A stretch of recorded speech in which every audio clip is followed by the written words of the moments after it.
하나님의 말씀을 보시면 우리가 지난번에 창세기 25장 19절에서부터 26절까지의 말씀을 통해서 하나님께서 선택하시는데 하나님의 선택은 무조건적인 선택이다. 우리의 조건과 능력과 우리가 가지고 있는 어떤 상황 이런 것을 고려하여서 선택하신 것이 아니고 하나님은 무조건적인 은혜를 우리에게 베풀어 주셨다라고 하는 걸 말씀드렸습니다. 그런데 오늘 본문에서도 역시 하나님께서는 무조건적으로 은혜를 허락해 주시는 분인 것을 또 한 번 증명해 주시는데 그게 뭐냐면 이 아이들이 장성하는데 에서는 익숙한 사냥꾼이 되었고요. 그리고 야곱은 조용한 사람이 되어서 장막에 거주해요. 인간적인 조건에서 보면 이삭은 에서를 무척이나 좋아했어요. 왜냐하면 에서가 마련해주는 음식에 대해서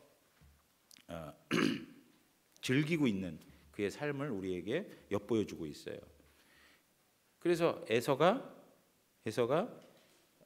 이삭이 에서를 사랑하였다라고 성경 본문은 그대로 설명해주고 있어요. 반면에 리브가는 야곱을 사랑하였다라고 얘기해요.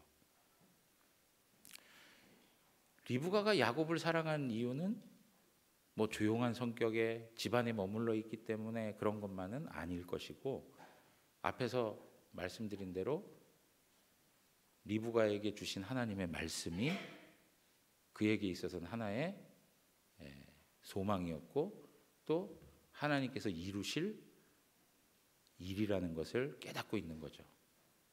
그래서 큰 자가 작은 자를 섬기는 것.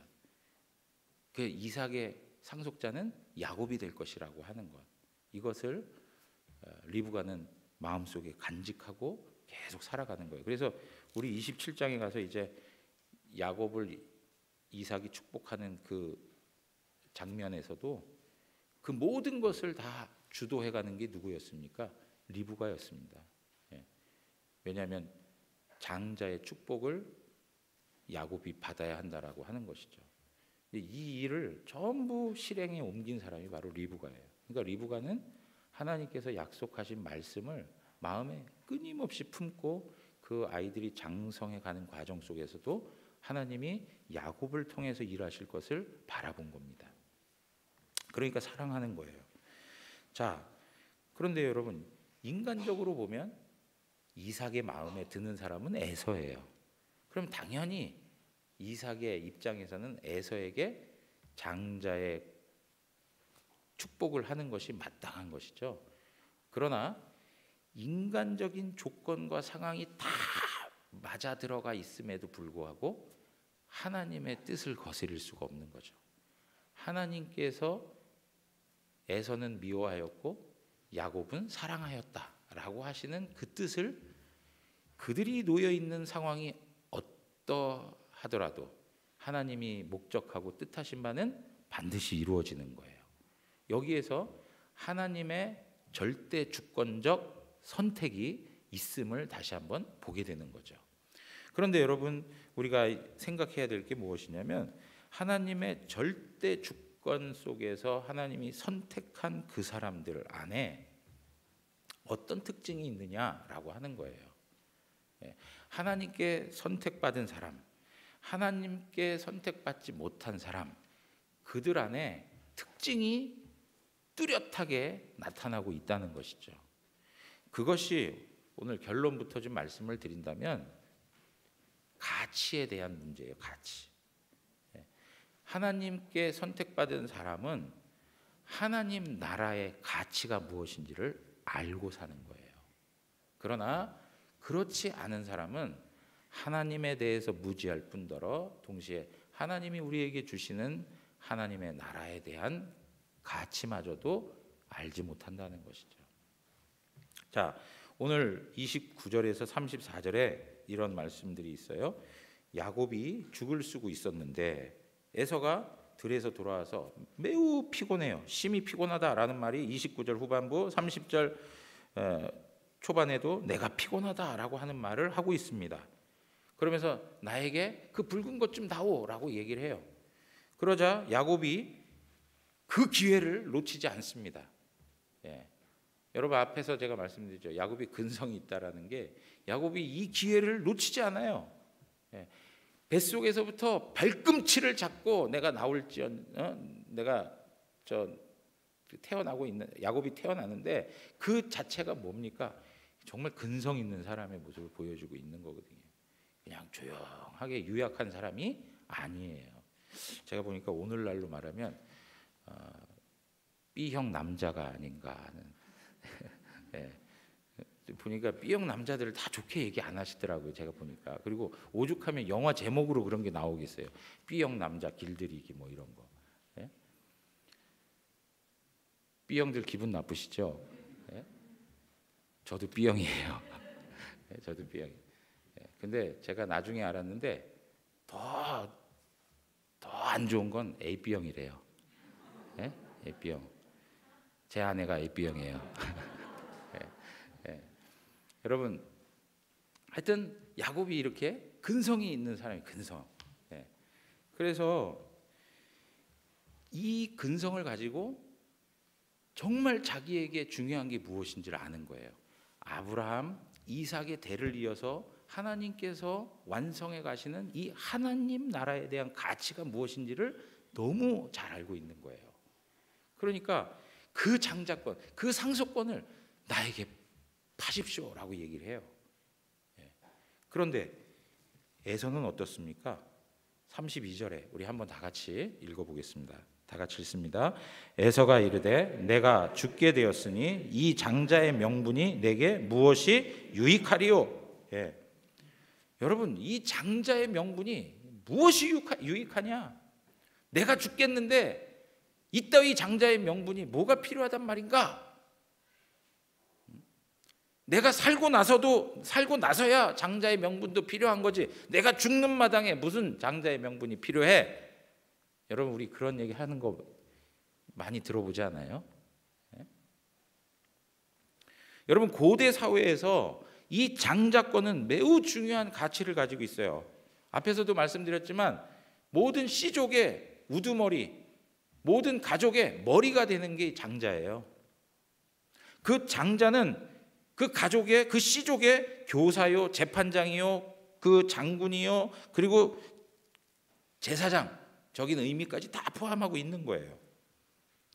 어느 정도로 이 장자의 권한이 있느냐면 신명기 21장 15절에서 17절에 가서 보면 무슨 이야기를 하고 있냐면 어떤 사람한테 두 아내가 있어요. 근데 한 사람 아내에 대해서는 되게 싫어해요. 근데 또 한 사람 아내는 너무 사랑스러워요. 두 아내가 임신을 하게 됐어요. 그런데 이 남자가 싫어하는 여인의 아이가 먼저 태어났어요. 엄마가 미우니까 누구도 미울 수 있어요. 자식까지 미울 수도 있어요. 엄마가 사랑스러우니까 자식까지 사랑스러울 수도 있는 거예요. 그러니까 이것에 대해서 성경이 뭐라고 얘기를 하냐면 아무리 사랑하는 이가 아이를 낳았다 하더라도 미워하는 이가 먼저 아이를 낳았다면 그를 장자로 인정해줘라 라고 얘기해요. 자, 한번 제가 읽어볼게요. 어떤 사람이 두 아내를 두었는데 하나는 사랑을 받고 하나는 미움을 받다가 그 사랑을 받는 자와 미움을 받는 자가 둘 다 아들을 낳았다 하자. 그 미움을 받는 자의 아들이 장자이면 자기의 소유를 그의 아들들에게 기업으로 나누는 날에 그 사랑을 받는 자의 아들을 장자로 삼아 참 장자 곧 미움을 받는 자의 아들보다 앞세우지 말아라. 앞세우지 말아라. 17절에 반드시 그 미움을 받는 자의 아들을 장자로 인정하여 자기의 소유에서 그에게 두 몫을 줄 것이니 그는 자기의 기력의 시작이라 장자의 권리가 그에게 있음이라. 장자권에 대해서 자기가 아무리 사랑해도 먼저 태어난 하나님이 그에게 부여해 주신 그 자리를 무시 못하는 거예요. 그리고 그 권리를 빼앗지 못한다는 거예요. 그리고 재산을 어떻게 하라고요? 다른 사람들 다 한 몫씩 줄 때 이에게는 두 몫을 주라고 이야기하고 있어요. 그러니까 장자가 가지고 있는 물질적인 권리와 혜택이 어마어마한 거예요. 그런데 이 장자가 가지고 있는 혜택이 물질적인 것에만 있지 아니하고 어떤 것도 있어요? 영적인 혜택도 있다는 거예요. 여러분, 하나님께서는 장자를 나의 것이다 라고 말씀을 하셨어요. 그죠? 모든 처음 난 것은 누구의 것이라고 얘기하셨어요? 나의 것, 여호와께 속한 것이라고 말씀했어요. 이스라엘의 모든 지파의 장자들은 누구에게 속했어요? 여호와 하나님 앞에 속했어요. 그래서 그 장자들을 대신하여서 하나님께서 받으신 지파가 어떤 지파예요? 레위 지파예요. 예. 레위 지파가 그 모든 장자를 대신하여 하나님 앞에 드림받은 거예요. 그런데 이러한 레위 지파가 오기 전에, 레위 지파가 생기기 전에는 장자가 물질적인 복의 권리를 행사하는 것뿐만 아니라 영적인 권리까지 행사할 수 있는 제사장적 의미도 있었다는 거예요. 그러니까 이 당시에 장자가 되었다라고 하는 말은 영적인 선물, 영적인 권리까지도 그의 것에 속해 있다는 것을 말해주고 있는 겁니다. 그런데 이것에 대해서 에서는 팥죽 한 그릇에 그냥 팔아버렸다는 거예요. 여러분, 아브라함과 이삭 그리고 그 후에 하나님이 주시는 하나님 나라의 영적인 복을 전혀 깨닫지 못하고 지금 당장 죽겠는데 내가 어떻게 해? 지금 나의 처지가 더 중요하지. 뭔가 지금 순간 나를 도울 수 있고 나에게 유익을 주고 나를 위해서 해줄 수 있는 그게 더 중요하지. 그 다음의 문제가 뭐가 중요해? 라고 하는 생각을 하는 거예요. 이런 사람에 대해서, 이런 에서에 대해서 성경이 뭐라고 평가하는지 아십니까? 히브리서 12장 16절에 가서 보시면 음행하는 자와 혹 한 그릇 음식을 위하여 장자의 명분을 판 에서와 같이 망령된 자가 없도록 살피라 그랬어요. 에서를 뭐라고 얘기하고 있어요? 망령된 자라고 이렇게 표현하고 있어요. 망령된 자. 여러분, 망령된 자라는 단어를 제가 조금 더 다른 성경들, 우리 한글 번역 성경들이 어떻게 표현하고 있는지를 살펴보니까 속된 자, 불신앙의 사람, 불경건한 사람 이렇게 표현하고 있어요. 이 이야기는 결국 무슨 이야기를 하냐면 에서는 세상에 속한 사람이에요. 육적인 사람이에요. 하나님의 은혜와 선택 가운데 있지 않은 사람이에요. 철저히 하나님 모르는 사람이에요. 하나님에 대해서는 외인이에요. 약속의 자녀가 될 수가 없어요. 오로지 육적인 관심만이 있고 세상적 관심 속에서 자기의 육체적인 삶을 부하게 하려고만 하는 것에 관심이 있는 세상에 속한 사람이라는 거예요.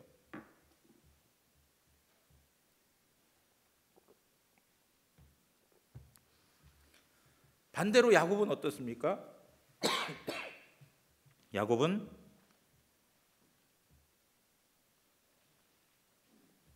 하나님의 나라의 비전을 보고 있는 거예요. 하나님의 계획과 목적이 무엇인지를 보고 사는 거예요.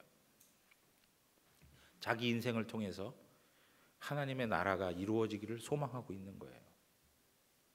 보이지 아니하시는 하나님과 그가 허락해 주시는 하나님 나라의 부요함이 무엇인지를 깨닫고 사는 거예요.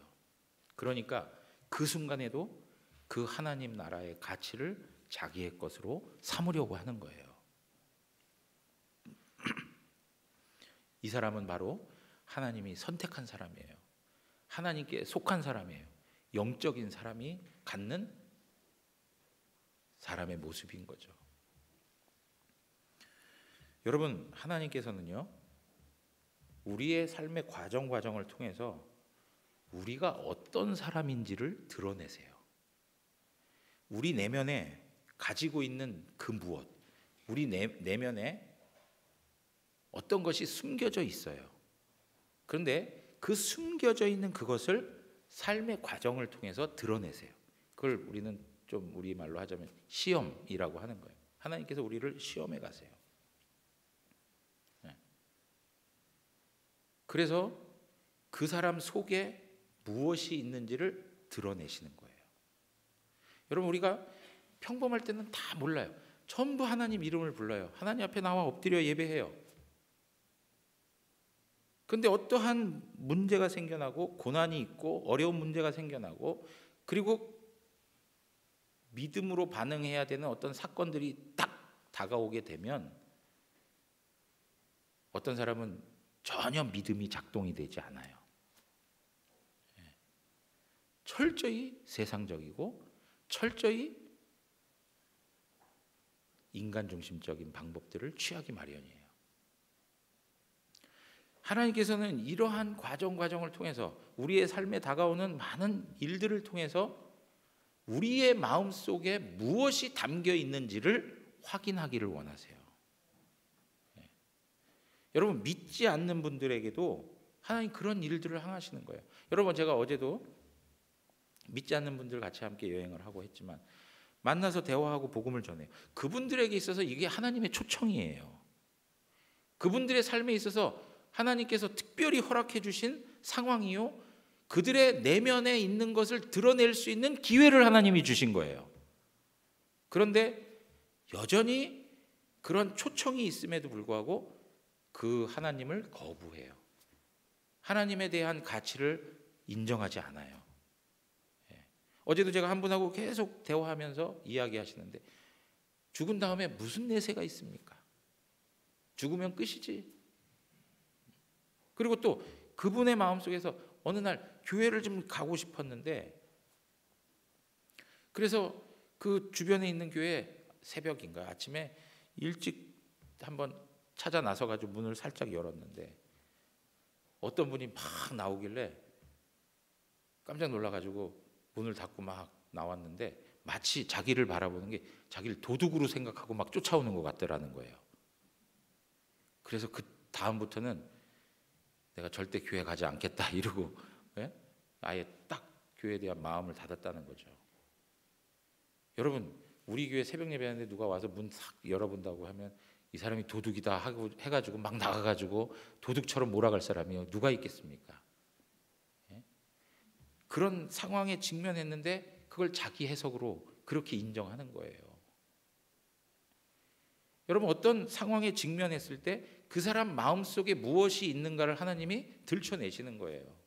여러분, 우리가 믿지 않는 분들 안에서도 그렇지만 우리 믿는 우리의 모습들 안에서도 구원받은 성도들의 모습 안에서도 항상 하나님의 이름을 부르고 하나님 뜻대로 살아가는 것처럼 우리가 하나님 앞에서 모양새를 취하고 하지만 실질적으로 고난이라고 하는 것이 왔을 때 아니면 우리가 우리의 마음으로 견뎌내기 어려운 그러한 상황들에 직면했을 때에 우리의 마음속에서 드러나고 있는 것들이 있단 말이에요. 그걸 통해서 우리 자신이 어떠한 형편에 있는지를 깨닫기를 하나님 원하세요. 너의 마음속에 너가 가지고 있는 그 중심에 무엇이 담겨 있는지 한번 생각해 봐라.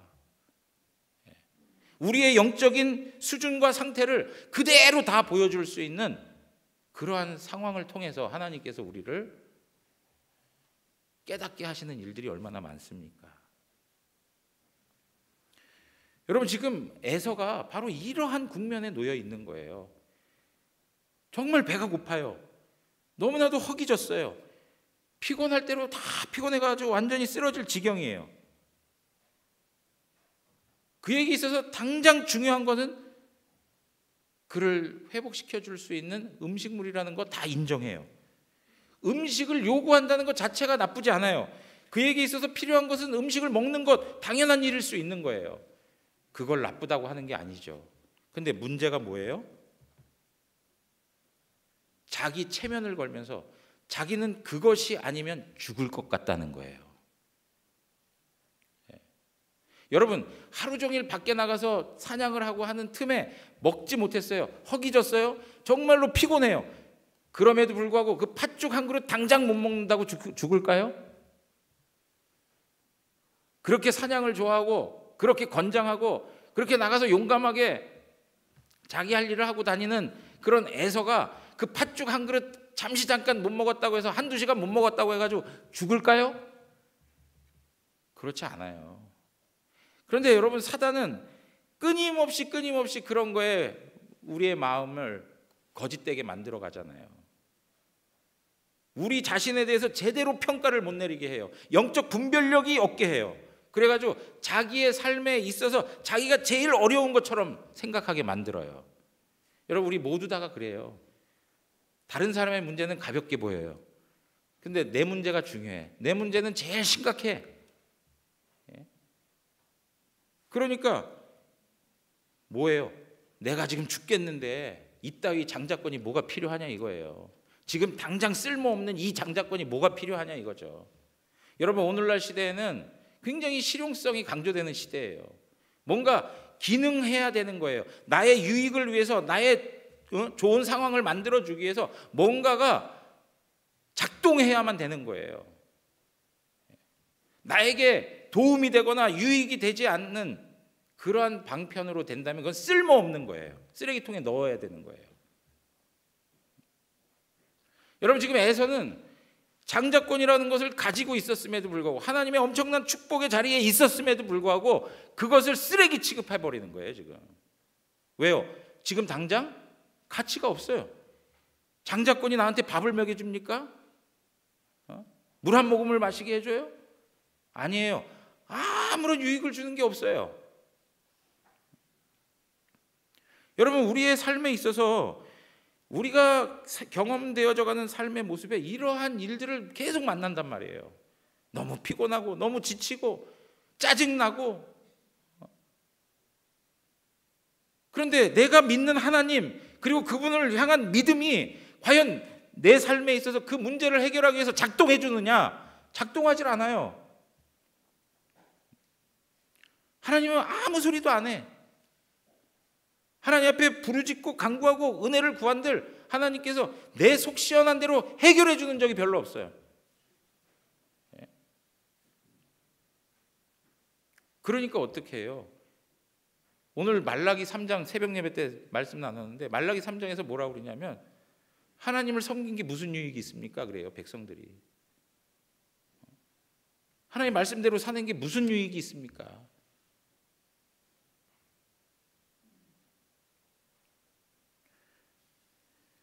여러분, 우리가 우리의 현실을 받아들일 때 너무 부정적인 걸로 우리 자신에 대한 심각성을 더 극대화시키는 경향이 있단 말이에요. 그러니까 항상 죽겠대요. 우리 그 말 많이 쓰잖아요, 그죠? 목말라 죽겠다, 그죠? 뭐 열받아 죽겠다, 약올라 죽겠다. 이제는 뭐 해서 죽어요? 배불러 죽겠다. 그리고 어떻게 해요? 웃겨 죽겠다. 하나님 앞에 갔더니 너 왜 왔어? 웃겨 죽을 것 같아서 웃다가 죽어서 왔습니다. 여러분, 그런 게 어디 있어요? 분별력을 상실하게 만들어요. 그리고 자기가 제일 최악의 조건에 놓인 것처럼 만들어 버린다는 거예요. 그리고 나서 그걸 토대로 하나님이 나에게 주신 영적인 복을 무가치하게 생각을 해버린다는 거죠. 그 최악의 상태에서 뭔가 나한테 도움이 되는 게 없어. 신앙이라는 게 하나님이라고 계시는데 이름을 아무리 불러봐도 나한테 떡 하나 주질 않아요. 여러분, 오늘 이 예배에 나오셨는데 하나님 앞에 헌금을 드릴지언정 하나님께서 뭐 하나 주신 거 있으세요? 많죠. 많죠. 근데 우리가 영적으로 타락하고 무기력하고 부패하면 하나님이 주신 은혜가 보이지 않는 거예요. 얼마나 하나님이 주신 은혜가 많습니까? 하나님 주신 은혜, 내가 받은 은혜가 얼마나 많아요. 그런데 그런 건 보이지 않고 다 부정적인 것만 늘어나는 거예요. 못마땅한 것들만 다 표현하는 거예요. 그래서 당장 눈앞에 있는 것만 생각하게 만드는 거죠. 내가 살려면, 내가 죽어서 무슨 의미인가? 내가 살아야지. 내가 살려면 주일 성수가 뭐가 필요해? 내가 살려면 하나님 앞에 나와 봉사하고 하는 거, 나도 죽겠는데. 여러분, 그거 다 그 얘기를 하는 거예요. 현세적인 거에 몰두하게 만들어버려요. 먹고 사는 문제가 가장 중요한 걸로 생각해버려요. 우리 학생들에게 있어서는 좋은 대학 가고 좋은 대학 간 다음에 좋은 직장에 들어가가지고 돈 벌고 살아가는 걸 인생의 최고의 목적으로 알게끔 만들어가요. 이게 얼마나 거짓된 겁니까? 얼마나 우리가 기만당하고 살아가는 거예요. 끊임없이 기만당하고 속으면서 살아왔는데 우리 자녀들도 똑같이 속으라고 맨날 옆에서 부채질해.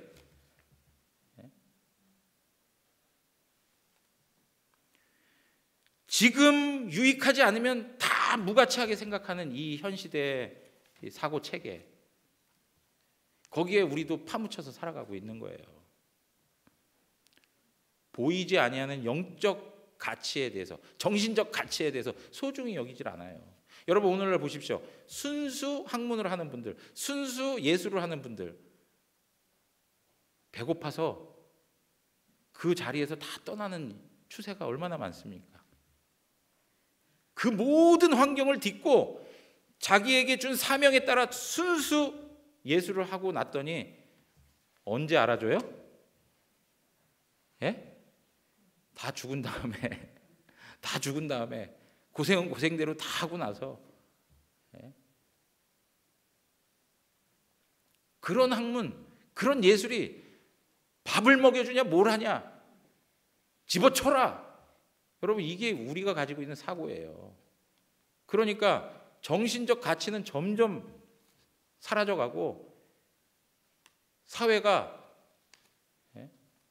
정말 먹고 살기 위해서 치열하고 전쟁터와 같은 그러한 상황으로밖에 바뀌지 않는 겁니다.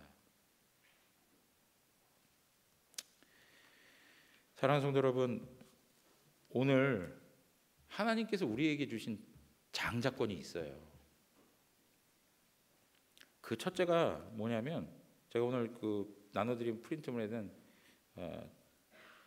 순서가 좀 바뀌겠는데요, 하나님 나라의 자녀가 되었다는 거예요. 우리가 자녀가 되었다는 거. 여러분 하나님 나라의 자녀예요. 로마서 8장 17절에 가서 보시면, 자녀이면 또한 상속자 곧 하나님의 상속자요 그리스도와 함께한 상속자니 우리가 그와 함께 영광을 받기 위해 고난도 함께 받아야 할 것이다 라고 얘기해요. 여러분 하나님께서 우리를 하나님의 자녀로 삼아주셨어요. 예수 그리스도가 죽으심으로 하나님의 상속자로 우리를 불러주셨어요. 그러면 상속자로서의 영광이 우리의 것이에요. 그런데 영광만 우리의 것이 아니라 이 땅에서의 고난도 우리가 감당해야 할 일들이라는 거예요. 그래서 그 다음 로마서 8장 18절에 나오는 말씀이 뭐죠? 현재의 고난은 장차 나타날 영광과 좋게 비교할 수 없다라고 하는 말씀인 거예요. 여러분 하나님의 자녀, 상속자, 하나님께서 우리를 그 신분의 자리에 하나님 우리를 불러주셨어요. 우리가 하나님 자녀로 일컬어질 수 있는 자격이 있습니까? 조건이 있습니까? 이 땅의 먼지보다도 못하고요. 죄를 지은 걸로 따지자면 누가 더 죄인 중에 왕이 될 것이냐 하고 치열하게 싸움을 벌일 듯이 죄악을 쌓아가는 우리 인생들, 하나님의 선과 의는 조금도 추구할 수 없고 마음속에서 끊임없이 하나님에 대해서 반대하고 불의함과 불법과 하나님의 뜻을 저버리는 우리의 모습들을 놓고 보면 과연 하나님의 자리에, 하나님의 자녀의 자리에 설 수 있는 사람이 누가 있습니까? 하나님께서 그럼에도 불구하고 우리에게 하나님의 자녀 되는 권세를 주셨어요. 그런데 이것을 이 세상을 살아가면서 당장 필요 없다고, 이게 무슨 나한테 유익을 주냐고 그러면서 하나님의 자녀됨을 포기해버리는 경우들이 있어요. 하나님의 자녀됨을 부끄럽게 생각하는 일들이 있어요. 먹고 살기 바쁘다고 출세하기 위해서, 성공하기 위해서 이 세상에 있는 물질을 좀 모아서 사람들 앞에서 좀 부유하게 살고 싶은 마음에 하나님 자녀됨을 내려놓는 일들, 안 된다는 거죠. 두 번째는 뭡니까? 하나님의 나라가 있어요. 예수 그리스도 안에서 하나님의 나라의 그 모든 것이 우리에게 주어진 거예요. 하나님 나라의 모든 것, 하나님이 주시는 모든 은총, 선물, 하나님 나라의 생명, 그 나라의 사랑, 평안, 뭐 이루 말할 수 없지 않습니까? 그 모든 것을 하나님이 우리에게 주시는 거예요. 그런데 공부하는 것 때문에 바쁘다고, 분주한 현실적인 삶의 그 관계들 때문에 하나님 나라의 가치를 그냥 다 내동댕이 쳐버리고, 하나님 그분을 가치 있게 생각하고 하나님께서 주시는 그 나라의 영원한 그 가치를 생각하면서 지금 당하고 있는 어려움들 속에서도 흔들리지 아니하고 하나님 앞에서 그 가치 싸움을 싸워가야 되는데 그것을 하지 않는 거예요. 그냥 세상 사람들하고 똑같이 살아가는 거예요. 세상이 얼마나 힘든지 곳곳에 다 불신자들이에요. 예수 믿는 사람이 마치 나 혼자인 것 같은 그런 외로움을 경험할 때가 있어요. 고독감을 느낄 때가 있어요. 모든 사람들이 다 잘못된 길을 가고 하나님을 반대하는 방향으로 가고 그것이 대세를 이룬다 할지라도 흔들리지 아니하고 하나님 그분과 그분이 허락해 주신 하나님 나라에 대한 가치가 영원하며 그것만이 우리에게 참 생명을 준다는 것을 기억하고 그 자리에 머물러 있어야 할 것이 바로 우리의 사명인 것 아니겠습니까? 그런데 다 떠나가는 거예요. 얼마 안 있다가 죽음으로 다 끝날 것인데, 몇십 년 지나서 몇 년 지나서 죽음으로 다 끝나는 건데,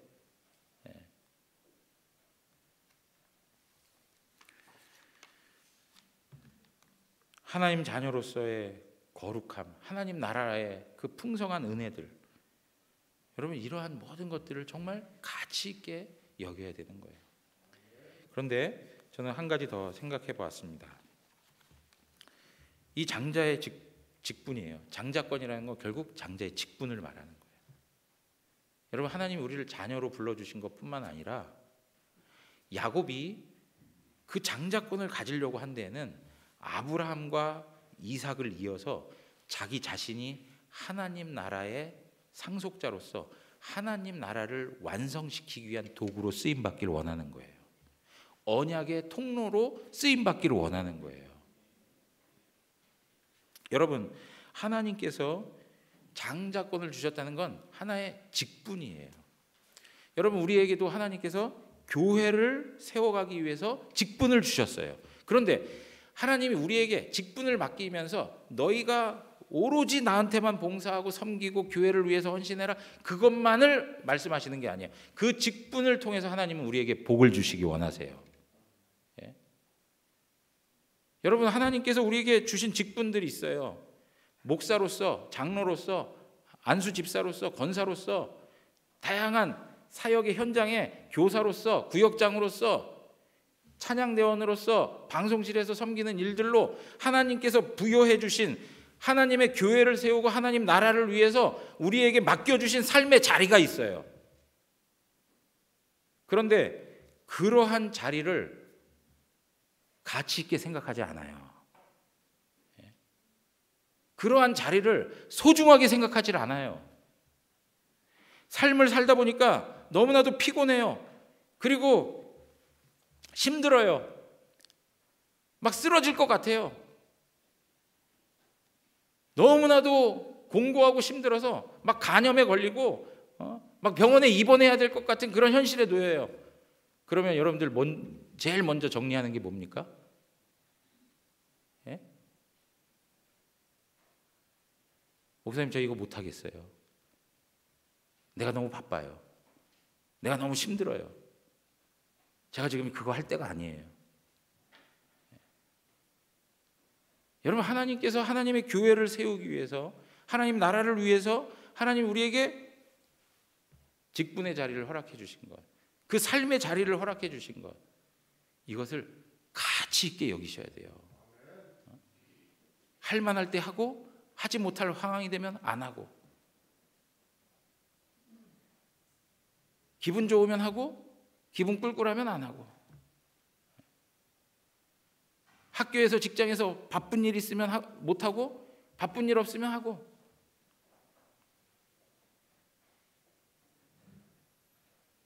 여러분, 그러니까 선지서에 있는 말씀들 한번 보세요. 하나님께서 그 백성들에게 하는 이야기가 뭡니까? 너희가 나를 존중해 준 적이 있냐? 그 얘기하는 거예요. 너희가 나를 가치 있게 여겨준 적이 있냐? 오늘 말라기 3장에서도 말씀한 게 뭡니까? 너희가 나를 경외한 적이 있어? 너희가 나를 존중해 준 적이 있어? 겉모양으로는 다 하나님 이름을 부르고 하나님 앞에 제의적인 형식도 다 해요. 그런데 마음에 중심이 없어요. 제가 예전에 한번 말씀드렸는지 모르지만 어떤 분이 인천에서 마산으로 이사를 갔어요. 마산에서 인천까지 하나님 주신 직분의 그 임명의 기간까지 꾸준히 참석하면서 주일을 섬기고 교회를 섬겼어요. 여러분, 그 외적인 형식이 중요한 게 아니고 그 마음이 어디에 가 있는가가 담겨 있단 말이에요. 오전에도 일부 예배 때도 말씀드렸는데 이종호 장로님이 아시는 어떤 장로님도 계시는데 그분이 한수원인가 저기 지방에 계시는데 매주마다 교회 사역으로 해서 섬기러 가신다는 거예요. 여러분, 그거는 마음이 없어서는 하기 힘들어요. 형식적으로 습관적으로 그냥 되는 일은 아니에요. 마음 중심이 담겨 있는 거예요. 어떤 모양새를 제가 말씀드리는 게 아니에요. 하나님 앞에서 하나님이 나에게 맡겨주신 그 자리, 그 직분의 자리에 정말 충성되고 신실하게 하나님 앞에 내가 반응하고 살아가느냐 이거예요. 하나님이 허락해 주신 그 직분의 자리를 정말로 귀하게 여기느냐 이거예요. 왜냐하면 하나님 앞에서 그것을 잘 감당하면 하나님께서 주시는 복이 어마어마해요.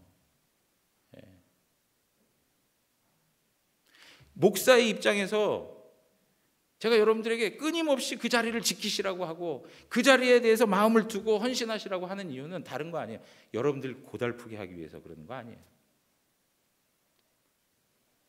여러분들이 하나님 앞에 신실한 청지기들이 되어서 하나님으로부터 칭찬과 하나님이 주시는 풍성한 은혜의 누림을 경험하며 사시라고 말씀을 드리는 거예요. 목사인 저를 비롯해서 각자가 하나님이 맡겨주신 직분에 성실하고 충성되게 반응하는 것이 하나님을 존귀 여기는 거예요. 직장에서도 이르지 않는다. 여러분 생각해 보세요. 직장 생활에서 교회에서 하듯이 어느 날 했다가 어느 날 안 하다가 어느 날 들어왔다가 어느 날 빠졌다가 직장에서 그렇게 할 수 있습니까? 직장에서 하지 못하는 걸 왜 교회에서 하냐 이거예요.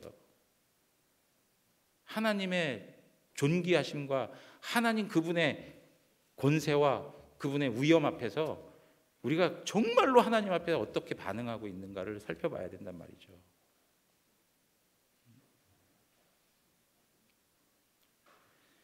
사랑하는 성도 여러분, 하나님께서 우리에게 주시는 직분, 이 자리는 꼭 교회에서만 얘기하는 것은 아니에요. 직장에서도 마찬가지예요. 하나님 자녀로서 그리고 그 가운데 직장에서 부여된 자리로서 그 직분으로서 하나님 앞에서 최선을 다해서 하셔야 돼요. 성실하게 하셔야 돼요. 저는 계속 말씀드리지만 오늘날 구직난이 아니에요. 우리 청년들 잘 들으세요. 구직난이 아니에요. 저는 많은 오너들을 보지만 오너들의 고민은 뭔지 아십니까? 어떠한 사람을 만날 수 있느냐 이거예요. 정말 신실하고 정말 성실하고 정말로 정직하고 인격적으로 준비되어 있는 그런 사람 만나기를 바라는데 그런 사람 만나기가 어렵다는 거예요. 삶의 자리에서 정말로 성실히 충성되이 섬겨보세요. 하나님께서 여러분들의 삶을 높이실 때가 있습니다. 그리고 하나님께서 그걸 통해서 영광 받으시고 그렇게 수고하고 헌신한 하나님의 종들에게 주시는 하나님의 놀라운 상급이 있어요. 소홀히 다루지 마셔야 돼요. 사랑하는 성도 여러분, 왜 우리가 하나님의 자녀됨, 하나님 나라 속에서 주어진 풍성함, 그리고 하나님께서 이 주신 직분에 대해서 이렇게 가치 있게 여겨야 될까? 그 모든 것의 근거는 예수 그리스도의 구속적 은혜예요. 여러분, 예수 그리스도께서는 그 예수님을 향하여서 십자가에 못 박으시오, 예수를 십자가에 못 박으시오, 그렇게 외쳤던 그 군중들을 위해서도 십자가에 죽으셨어요. 왜요? 그들 중에 하나님이 선택한 장자권이 부여될 사람들이 있기 때문에. 여러분, 그 자리에 우리도 동참한 거예요. 그 당시에 군중들은 어떤 태도를 가지고 있었냐면, 예수가 뭔가 메시아로서 자기들이 원하는 걸 줄 거라고 생각했어요.